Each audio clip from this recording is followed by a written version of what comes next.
Welcome to another in our series of Kehillat Israel podcasts. This is a recording of Rabbi Amy Bernstein's weekly Friday morning Torah study.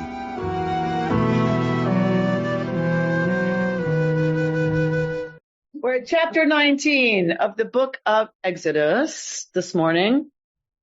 So you see on your screen the text.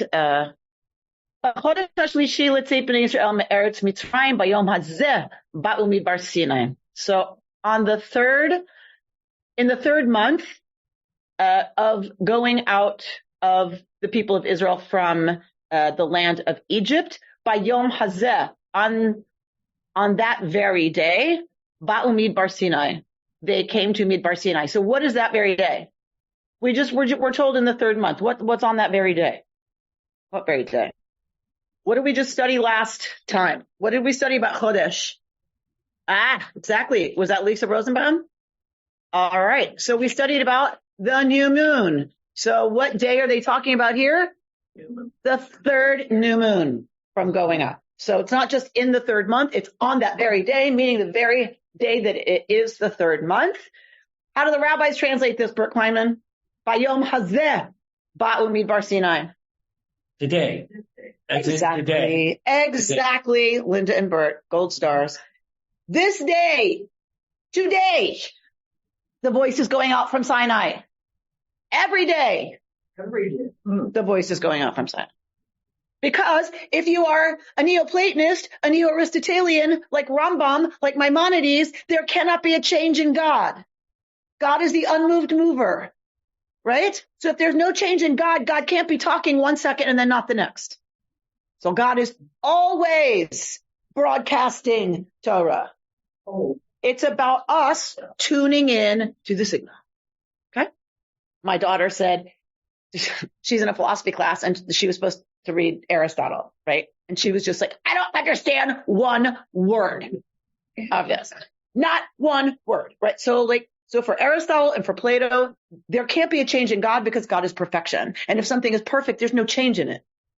If there's a change, it means something was needed that wasn't there before. Well, that's not perfection.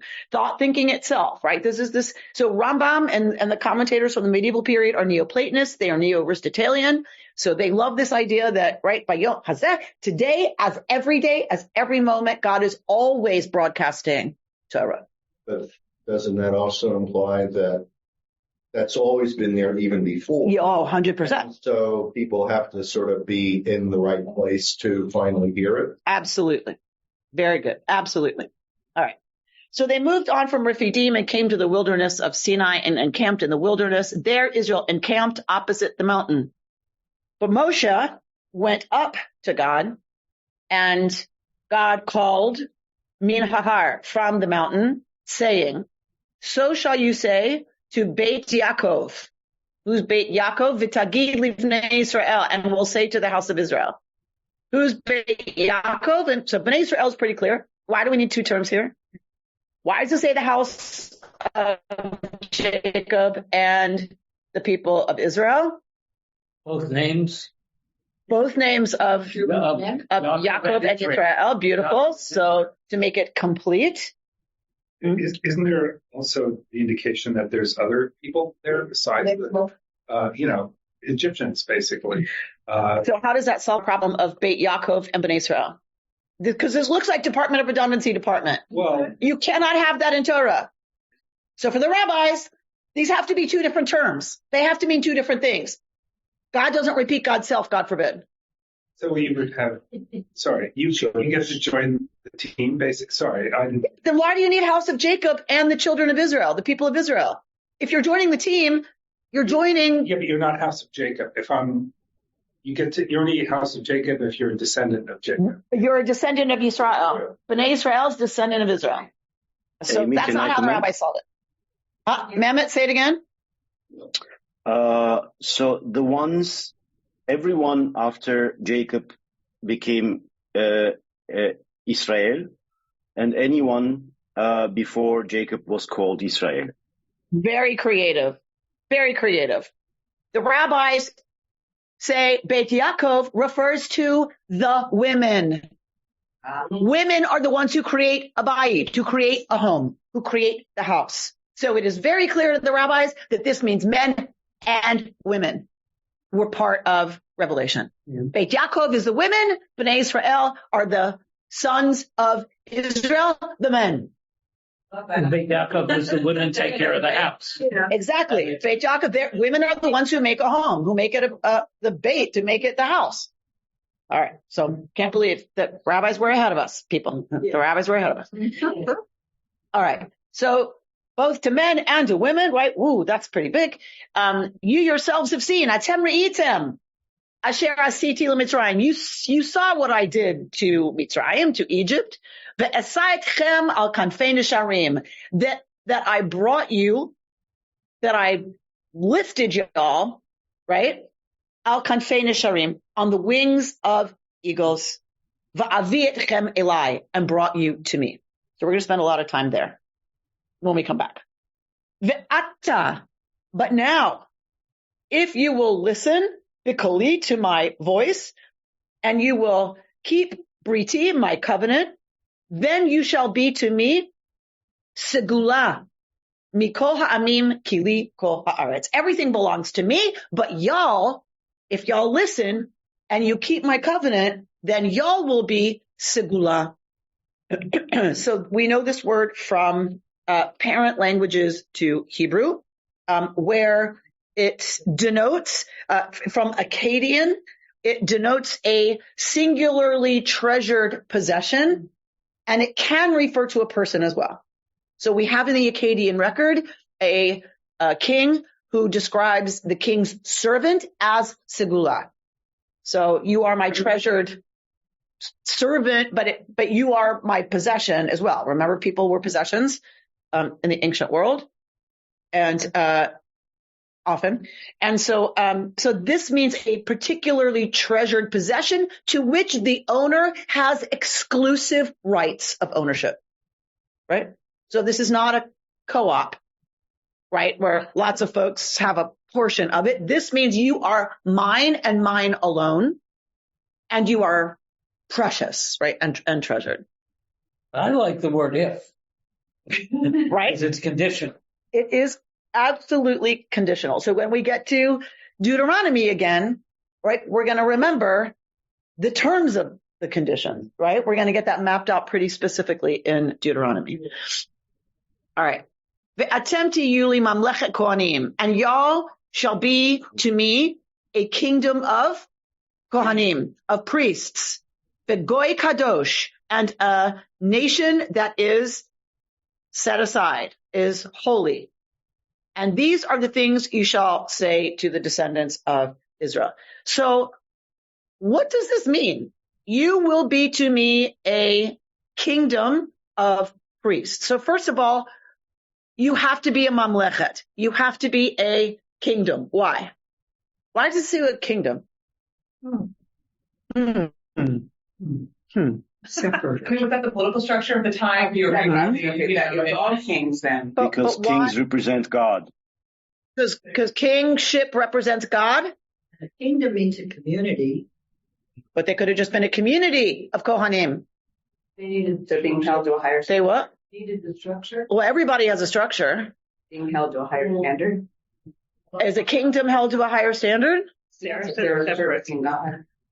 If you don't have a kingdom, you don't have sovereignty. And if you don't have sovereignty, you don't have choice. You must be a mamlechet. You have to have sovereignty in your land, or you don't get to be what kind of a nation this is calling you into. You don't have options. You must be a mamlechet. You have to have your own kingdom. It's a big deal. Thank you, Lisa, for people who were just slaves. Y'all will have the freedom and the responsibility to create a kingdom. Like, I'm trying to find another word, right? The circumstances whereby you live into this agreement. I think there's only one country in the world now that considers itself a kingdom, Saudi Arabia. Right, but the point is, yes, this was the model in the ancient world. That's not the point. The point is, I'm going to make sure y'all have the possibility to create a society based in the agreement we're about to make. So that's important. Mamlechet is important. You will be your own sovereign nation of what? Kohanim. What does that mean? Obviously, not everybody's going to be a Kohen, right? We know that. We've read on in the story. Not everybody's going to be a Kohen. Not everybody's going to be a priest. So so this is obviously a metaphor. So what does this mean about what kind of a mamlechet we're going to be? Everybody needs to serve God. Okay. So who do Kohanim serve? The people. Well, they serve the people and God. So what's the role of the Kohen? You're on the right track. Doing the sacrifices. In order to bring the people close to God. So what is our job as a mamlechet? What is our specific job as a kingdom? To bring people to God. So someone who wants to tell you we never proselytize has not read the Torah. We are supposed to bring the other nations to an understanding of the one and what that would demand. To live a life of holiness, to build a society based in the values that we will now see expressed in the rest of Torah, that is our special role in the world. These are the words that God is telling Moses to say to people. Correct. This is what, if you keep this brit, if you keep the terms of this covenant, this is what you will become. That's what it means to be a Kohen. To be a Kohen, your job is to serve in such a way that you bring God and the people close together. That is to be Israel's job in the world. Everyone. To bring everyone to Yud Hey Vav Hey. Not just us. Not just us. If you look at our daughter religions, we haven't done too badly. I mean, more than half the world essentially sees Yod Hey Vav Hey as the supreme being. Beautiful. So Richard says, look, it was a success. Richard, I'm new and I didn't want to jump in, but I was thinking the same thing. I feel like in my own life, people who have not met a Jewish person or know like how we connect with God or are traditionalists, and they kind of through the lens of their daughter religion kind of say, oh, well, you're a Jewish person, so you're the key to me getting to heaven type of thing, which is great on one hand, but actually, you're the key to them getting into heaven when you convert. Yeah. To Christianity. So let's be clear. Once you convert to Christianity, you're now the key. Once the Jews convert, right, everything can proceed. And the other daughter religion, right, unfortunately, our relationship is not terrific with a lot of that. So, but let's be clear. So they are Judaism's siblings. We are, right. Okay. Okay. I totally lost my train of thought. Okay. The Torah portion is called Yitro. Yeah. Huh? I said, forget the Torah portion is called Yitro. Yes, because the first word of the parsha is about Yitro. Yeah, but I'm just thinking about that's who Moses spoke with before he had this conversation with God. Uh-huh.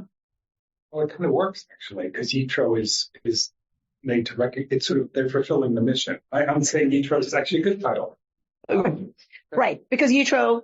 Some people, the rabbis, want to say Yitro accepts Yod Hey Vav Hey as his God and converts, right? Becomes proselyte. But actually, in the ancient world, you could worship many gods. And so all it says is Yitro sacrifices to Yod Hey Vav Hey, which doesn't necessarily mean anything other than he recognizes Yod Hey Vav Hey as a god that helped out the Israelites. But there's also Baal and Asherah and Isis and so yeah, I'm not sure but it doesn't matter. Okay. But Goy Kadosh, right? And you will be a nation that is Kadosh. So your job will be to bring people to God, the rest of the people, and you will be a nation that is about pursuing Kedusha, holiness. And these are the things that you will say to Bnei Israel, right? So Moshe comes and says to the elders of the people, like he calls them, right? And now he tells the elders what God just said. So we have a division of Sinai where only Moshe can go to the top. The middle section of Sinai is for the elders. The bottom is for the people. What does this structure remind us of? Yeah. Top, only Moshe. Middle, only the leaders. The bottom is the people. What structure does this remind us of? The U.S. government. Divine right of kings. Tabernacle. All right, I'll give you a clue. Holy of Holies, the Mishkan. Reminds me of patriarchy. There you go. It's patriarchy. Duh. So this is the exact structure of the tabernacle. Only Aaron can go into the Holy of Holies. The priests can go into the middle section, and the people are right at the bottom and can't touch it at all. That's exactly what's happening at Sinai. Why is that important? Because the Mishkan is a traveling Sinai. Right? The Mishkan is a traveling Sinai. They take the experience at Sinai and carry it through the desert and bring it to the promised land so that it is always with them. The portable representation of what happened at Sinai is always with them. Yes? Now, it was only when I was at Hartman recently, this past summer, that I had an epiphany. And that is, God is at Sinai. They don't really know a lot about this relationship to this God until Sinai. There are some scholars who want to suggest it is that Moshe encounters Yud-Heh-Vav-Heh in the open place, that's where Yud-Heh-Vav-Heh lives, right? Deities were local, and God lives at the mountain. And Moshe encounters God at the sneh, at the bush, where God lives. And now they're coming back through, right? And they have revelation at God's mountain.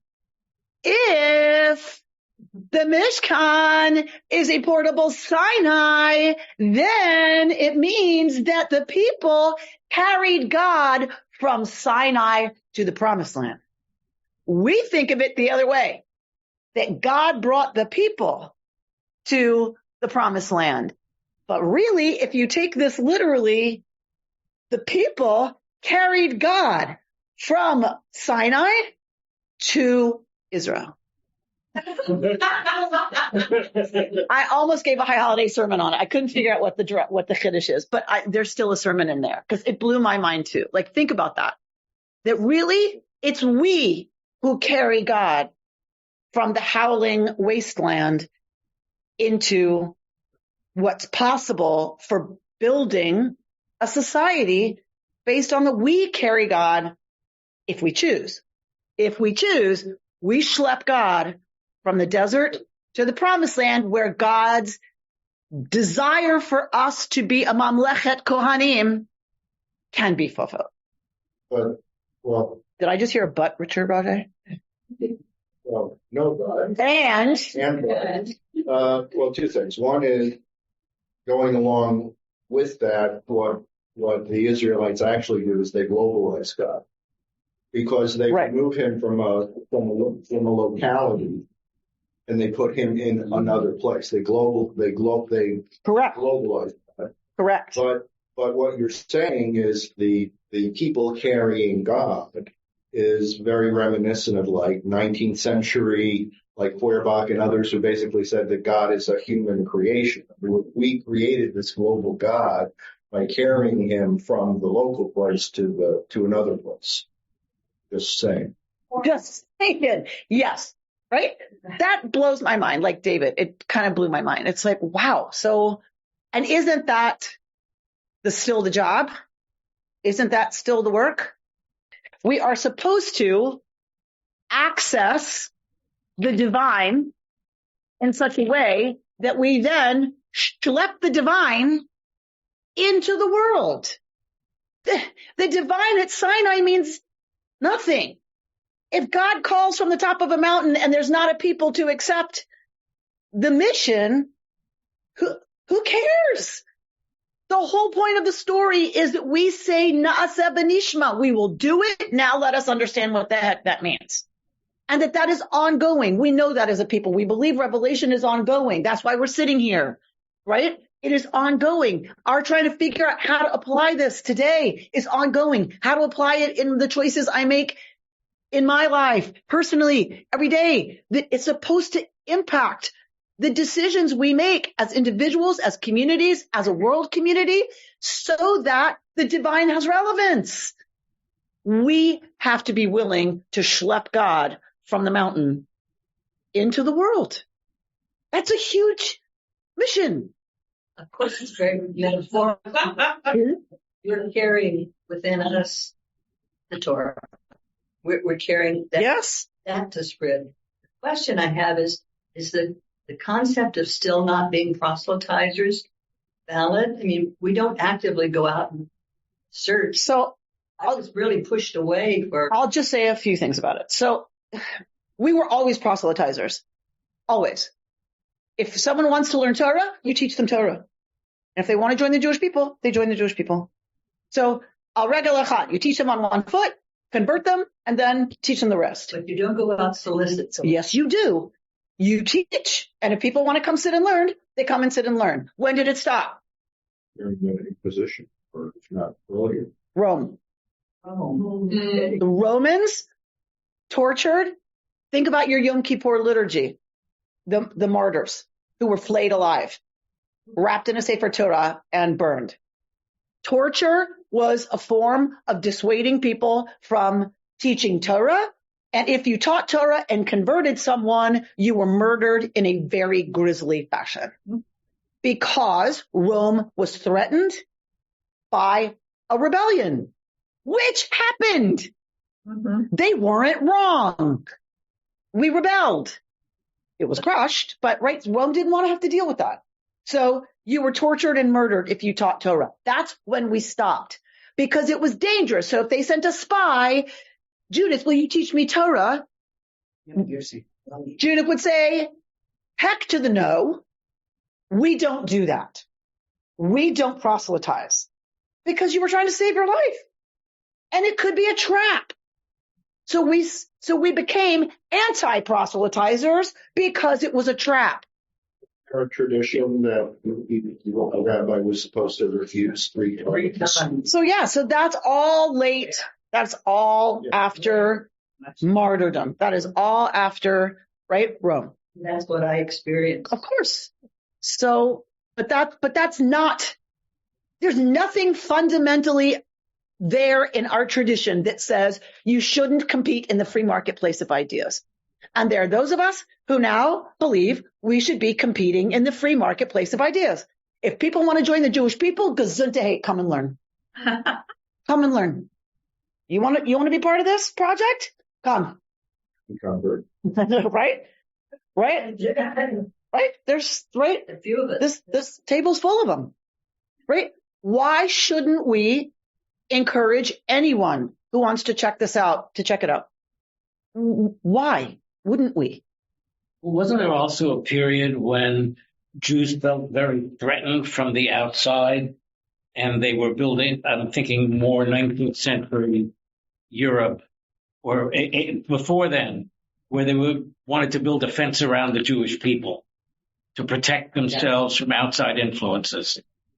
I don't think it's that as much as it was. If you're obsessed about keeping halacha, then your concern is people who convert might not be sincere enough to keep all the halacha. Therefore, we will get check minuses in the big black book when they eat treif, when they break Shabbos.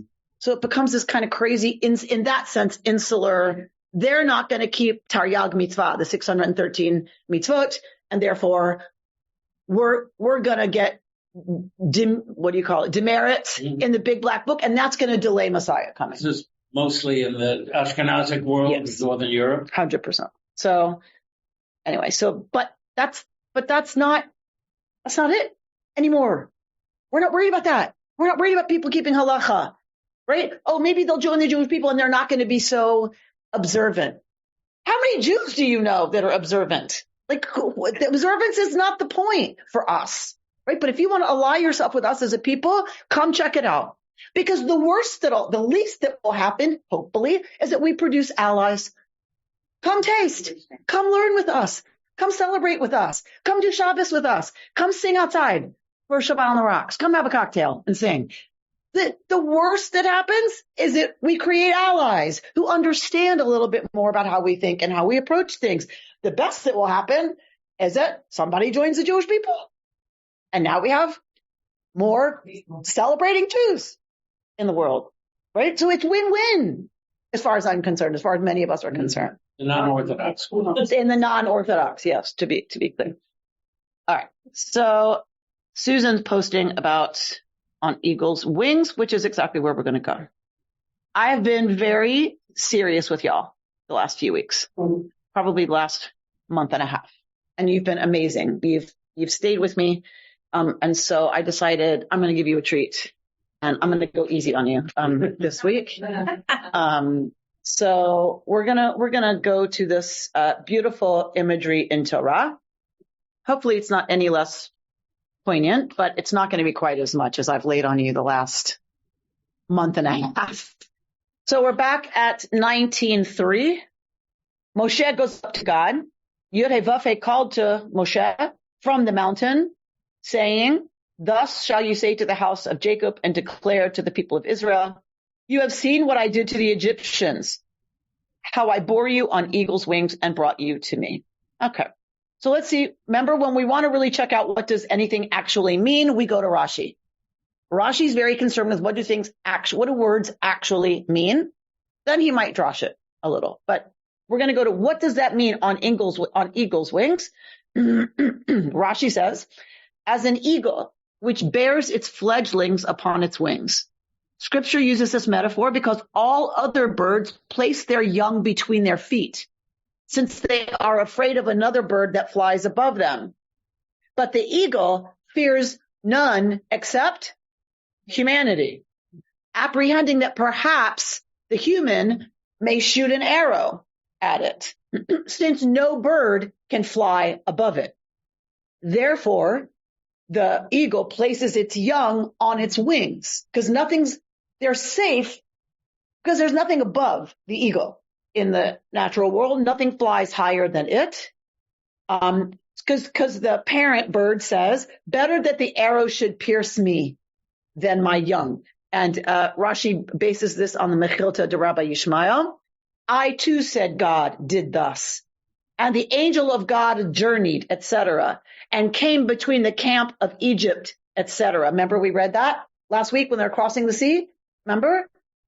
And the Egyptians were casting arrows and stone missiles, and the cloud caught these.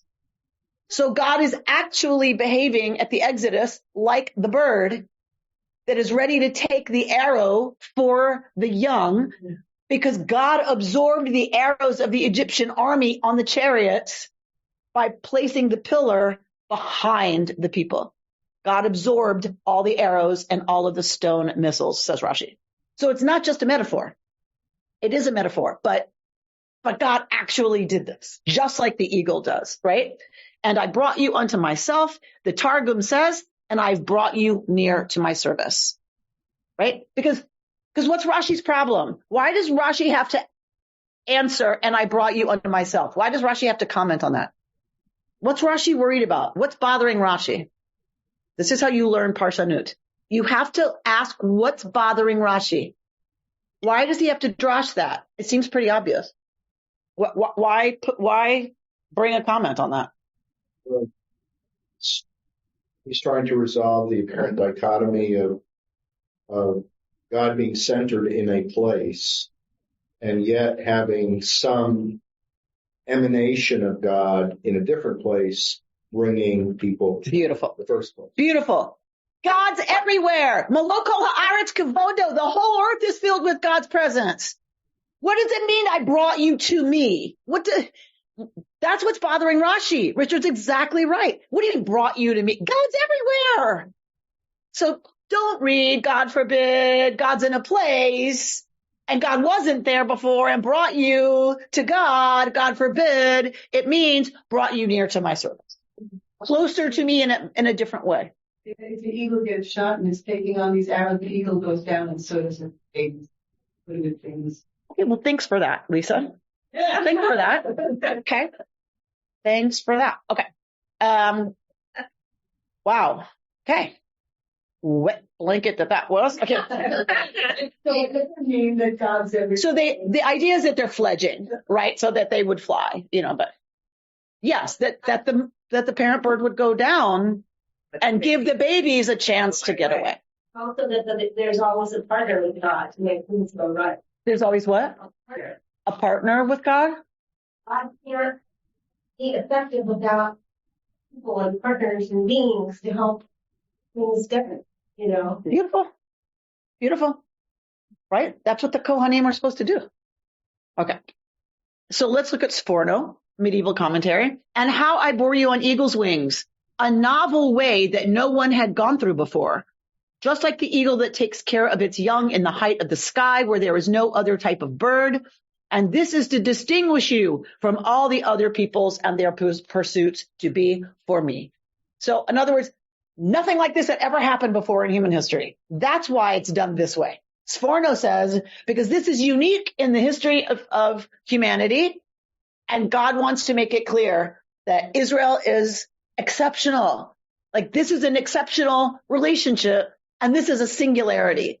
It's never been done like this before, that a people was brought right into God's service this way, as if on eagle's wings. All right, let's go to my favorite, of course, Aviva Zornberg. I bore you on eagle's wings. The effect of the image is, of course, to convey intimacy, protection, love, speed, but also, I suggest, the enormous power of the adult eagle effortlessly carrying its young through the air. In other words, it engenders in the people a sense of their own lightness. It deflates their grandiosity and evokes a relation to God in which their kavod, their weightiness, becomes insignificant. So Zornberg is going to complicate the image. This is not just love and protection. It's also Power, yeah. power. Much bigger than you. Don't think you're all that. I schlepped you. I carried you. You couldn't even fly that far. Right? I carry you. God's kavod, God's presence. Remember, she's playing on kavod, presence, glory, and kaved, heavy. Pharaoh's heart was kaved. The chariot wheels in the mud were kaved. So sometimes you get kaved. Don't confuse, right? You're so kaved that you've got so much kavod, right? Don't be so full of yourselves. I carried you. You're not that enormous. You're not that important. And I did it out of love, right? But, was there ever a time, never happened to me personally, that you snatched up a toddler? You never did that. Right. So there were times I snatched that child up because it's an instinctive proof to the toddler. Don't think you can tantrum all you want. I outweigh you by 115 pounds, right? So there's this way that you, both out of love, but also out of just feel how small you are, right? In comparison to me. I love you, so I'm going to just snatch you up and not do anything else. Can you do some services on some Friday nights? The kids are running all around. I pick them up lovingly in the sanctuary. I thought that you were running around with them. But sometimes not so, right? There's that kind of double edge of I love you and knock it off. And one of the ways you do it is you pick them up. Same with a dog, right? You pick it up to let it know who's the boss. Because if you can carry it, you're the boss. All right. My Chihuahua mix does not allow me to pick her up. Just saying. All right. So let's look at Tehillim, because the other texts do something really beautiful with this imagery, which takes us back to last week or the week before. So in the Psalms, Psalm 103, verse 5, God satisfies you with good things in the prime of life so that your youth is renewed like the eagles. What in the world does that mean? We're going to see. I'm not going to leave you hanging. Don't worry. David? All right. No, I don't want to ruin everything, but no, I don't want to ruin everything, but no, I've always been curious about this image of what, and so I did a little sort of scientific research, and the eagle babies stay in the nest until they're 12 weeks or so old, and then they get kicked out, and that's what happens. So it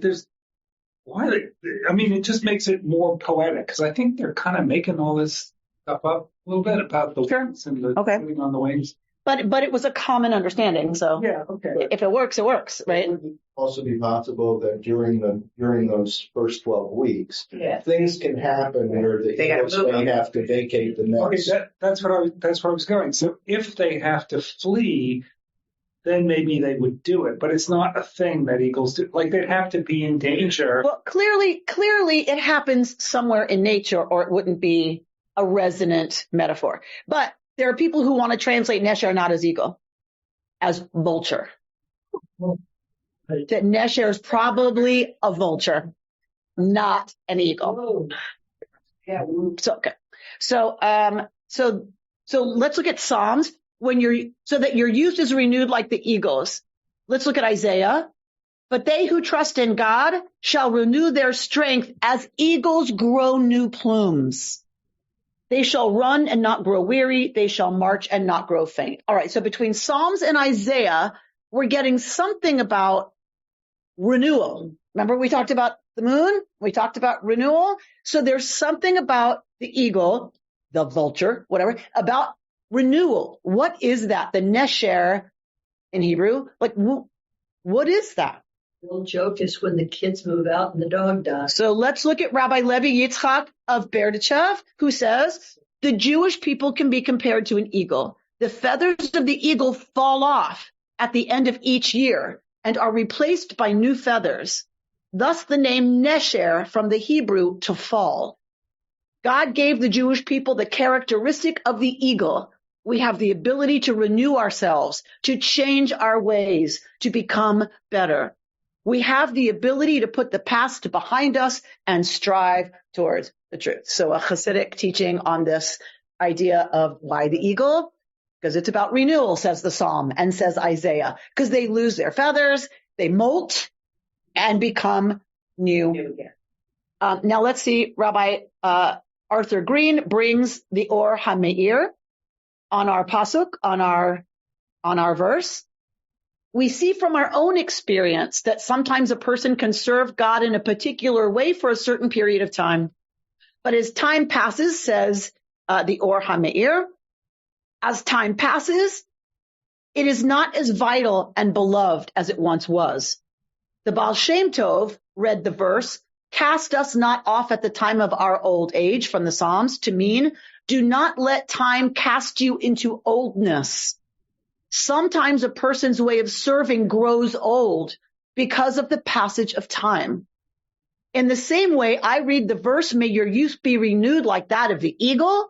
Our sages were aroused to explain that the eagle, now this commentator wants to argue it's the phoenix, sheds its feathers every 1,000 years and renews its youth, right? Going back to Rashi and Moses Alshech.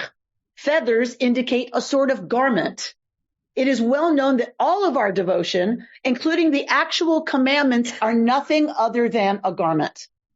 A person of true insight understands that even the different appearances in which God is garbed for the sake of human worship all lead to the same place, indicating God's blessed oneness. It is for our sake that the Creator appears in such varied garments, so that each living person be able to arouse the inner heart to constantly discover God anew. When the category through which you now serve grows old for you, you will be able to switch it for another garment, finding a place for it in your soul. I used to love X. Not so much anymore, right? Now I really like mindfulness practice. Right now I really like chanting. Now I really like silence. Fine. It doesn't matter. They are all just garments.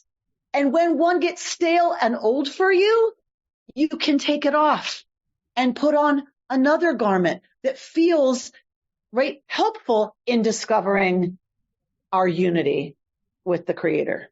You very wisely mentioned a couple of weeks or months ago that as you get older, as a matter of fact, until you get older, you can't make some understandings clear. And I think that's a new garment. You understand more after a lot of losses, rebirths, that life and experience, yes, that you have new garments. There you go.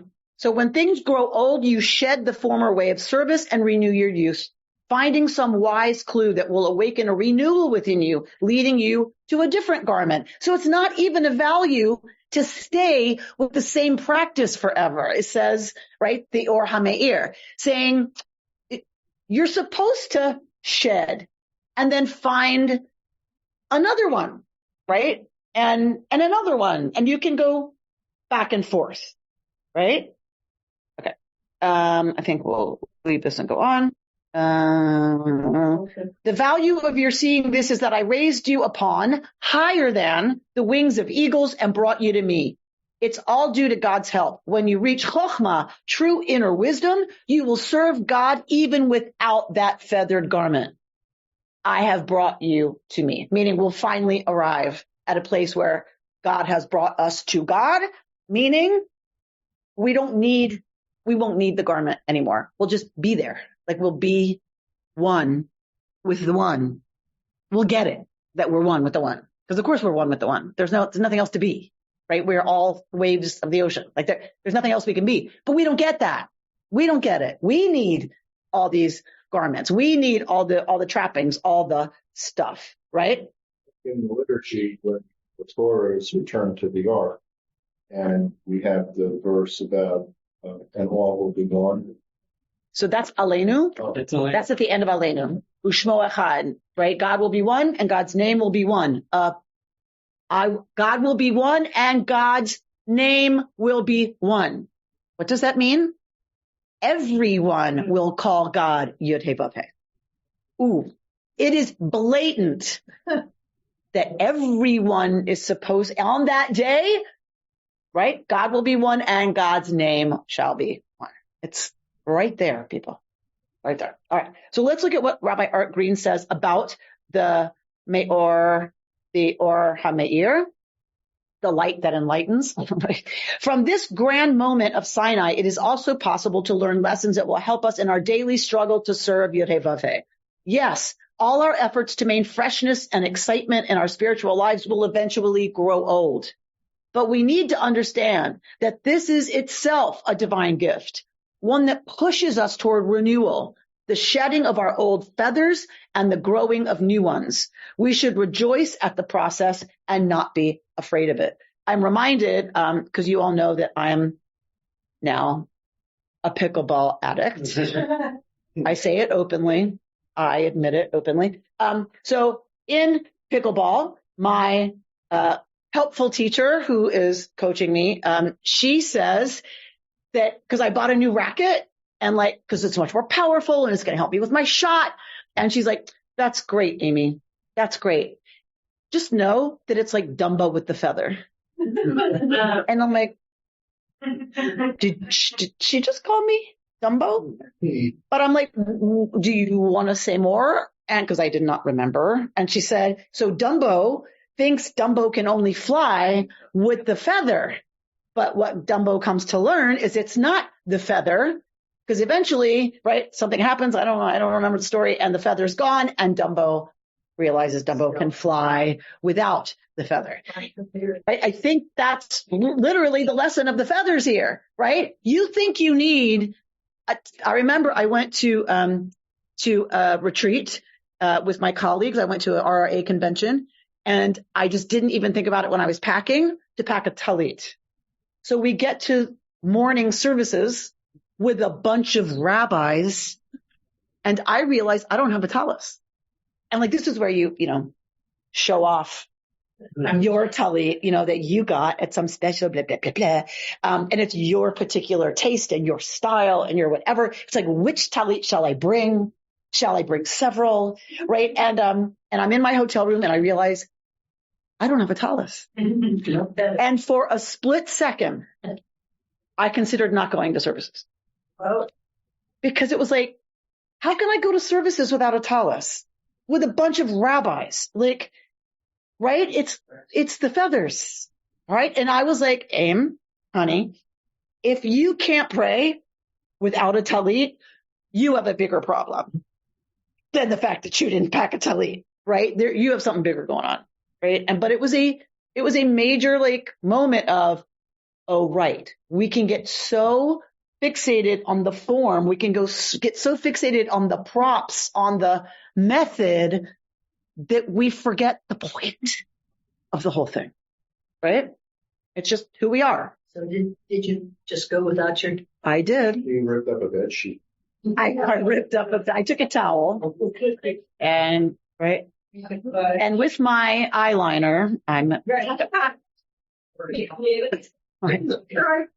all right. So on the wings of eagles reflects another inspiring dimension of the great moment of the Exodus. God took us out of Egypt to soar with the vision and mission of the Torah, which elevates our lives. The mitzvot are a framework for living life on a higher plane, for soaring on the wings of eagles, directing our energy to productive and creative living, to forging close relationships with our Creator, with our fellow human beings, and with ourselves, ultimately building a better world. When we live on the wings of eagles, when we soar above the material view of our world, we get a different perspective on life. Freedom is about transcendence and about our potential to reach for greatness. Freedom gives us a renewed perspective on life, the ability to look down on the world from soaring heights and see its beauty, meaning, and purpose, to see its godliness. You've been listening to Rabbi Amy Bernstein's Friday morning Torah study from Kehillat Israel in Pacific Palisades, California. For more information, go to our website, www.ourki.org.